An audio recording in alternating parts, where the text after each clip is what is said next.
आवश्यकता आहे आणि त्या संदर्भात आम्ही सकारात्मक आहोत असं माझं मत आहे। शासकीय कंत्राटदार त्यांनी परत एकदा काम थांबवलेलं आहे।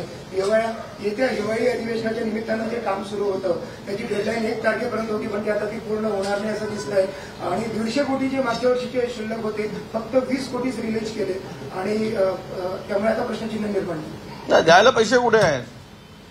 बंगले बनवायला पैसे आहेत, बंगल्यांना 5 स्टार हॉटेल सारखं बनवायला पैसे आहेत, पण कंत्राटदारांना पैसे नाहीत, शेतकऱ्यांच्या कर्जमाफीसाठी पैसे नाहीत, आत्महत्या करतायत कंत्राटदार।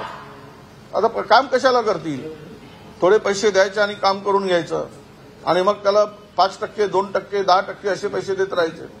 5-5, 10-10 वर्ष जर पैसे घेतले, बँकांचं कर्ज काढून कंत्राटदारांनी काम केलंय, हात उसने घेऊन केलंय, जमीन गहाण ठेवून केलेलं आहे आणि या सगळ्या परिस्थितीमध्ये एवढं जर निवडणूक जिंकण्यासाठी त्यावेळेस इतकी मोठी कामं मंजूर करून घेतली, पैसे नसताना, तिजोरीत खडखडाट असताना, आज ते भोगावं लागतंय।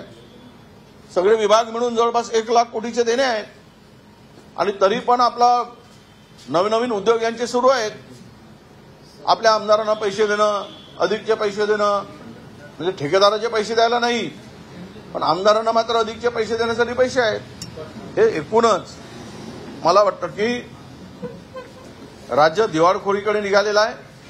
राज्याची दिवाळखोरी तर आहेच, पण त्यापेक्षा या सरकारच्या अकलेची दिवाळखोरी जास्त निघालेली आहे, असं एकूण त्याचा अर्थ होतो। तुम्ही मनसे आणि शरद पवार यांच्याबाबत जे बोलले, जर भाजपला हरवायचं आहे तर तुम्ही मनसेसोबतही निवडणूक लढवायला तयार आहे असं त्याचा अर्थ काढायचा का? ना, असं आहे की काही ठिकाणी मनसेबरोबर आमच्या महाराष्ट्रातील काही भागामध्ये आघाड्या बनवून ते पुढे गेलेले आहेत। त्यांना वाटतं की ते भाजपला हरवायचं आहे तर आपण पुढे जाऊ। काही ठिकाणी लोकांनी ठरवलंय की नाही जायचं, आम्ही स्थानिक पातळीवर सोडला आहे, पण पवार साहेबांची भूमिका नक्की सकारात्मक आहे। त्या संदर्भात थोडासा विचार झाला पाहिजे अशी आमच्या लोकांची भूमिका आहे। या संदर्भात चर्चा सुरू आहे।